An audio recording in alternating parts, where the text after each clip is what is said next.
Welcome to Mythbusters Dyslexia Edition. My name is Dr. Kathryn Garforth. And I am Dr. Jan Hasbrouck.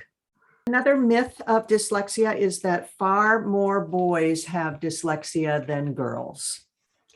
And I was just reading actually very recently about this, and it's a little bit one of the more challenging myths to discuss because it's not so absolutely clear, black or white, yes or no.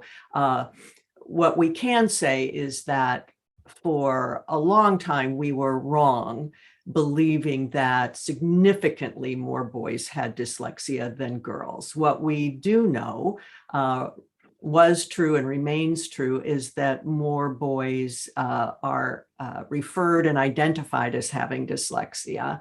But as we're getting much more sophisticated in our ability to truly diagnose and accurately say, you have a reading problem, but it's not dyslexia, or you have a reading problem and we will call it dyslexia, that it turns out that in the growing evidence that we have, that in fact, slightly more boys do appear to have the neurological processes or neurological challenges that we would label dyslexia, but it's very slight.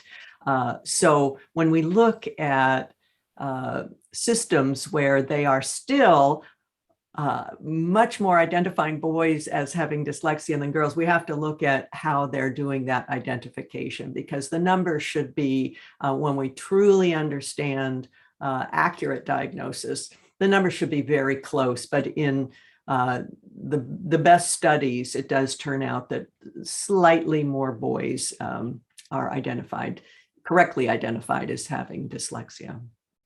Yeah, and I think it's also a case of the squeaky wheel getting the oil, right? Because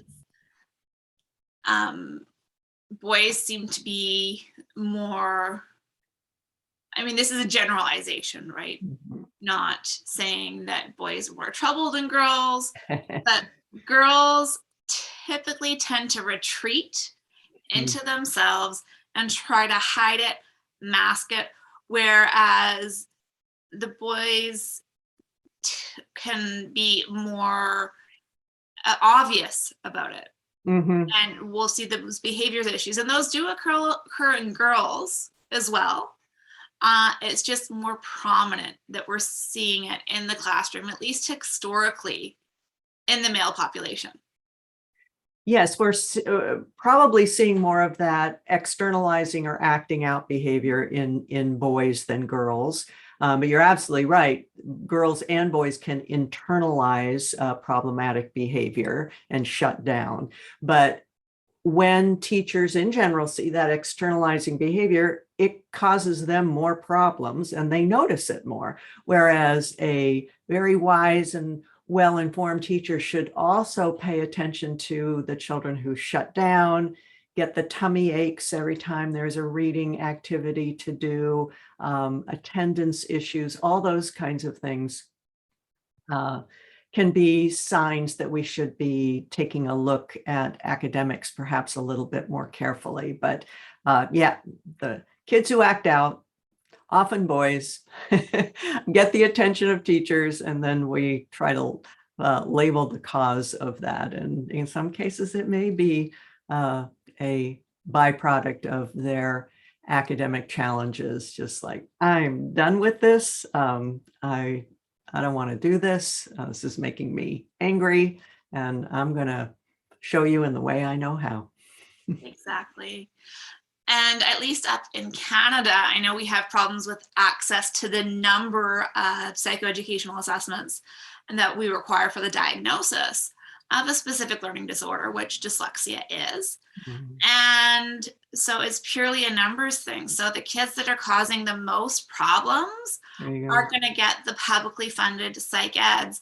And, you know, if parents don't know about these things happening, then they're not going to necessarily go out looking for it, right? And if the child's bringing home predictable texts, yes, that they can figure out fairly easily on their own, and you know, there's some great videos out there showing how easy it is for a child to do this with the pictures, but you take the pictures away and they can't do it, or you read the words in isolation and they can't do it.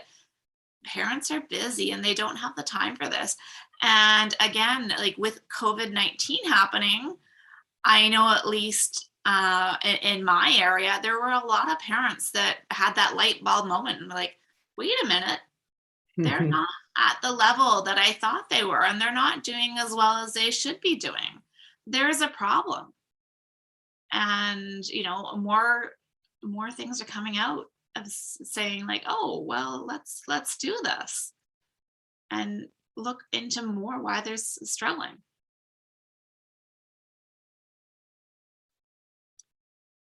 All right, myth number 6. Another myth, sorry, a dyslexia myth is that dyslexia cannot be identified before grade 3. This is a huge fallacy. It can be identified. I know there's a hesitation to not diagnose before grade 3, but we can identify the risk for reading failure and the risk factors for dyslexia in preschoolers. And there is even research that we can detect it earlier than that when done in certain ways.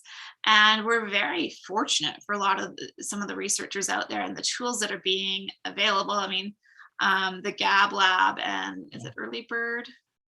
Yeah, Early Bird, her screener. Yeah, these screening measures that you can do in preschool and identify the risk. And the beauty of the identification of risk at this age is that we can apply the appropriate interventions early and catch them up before they fail. Right.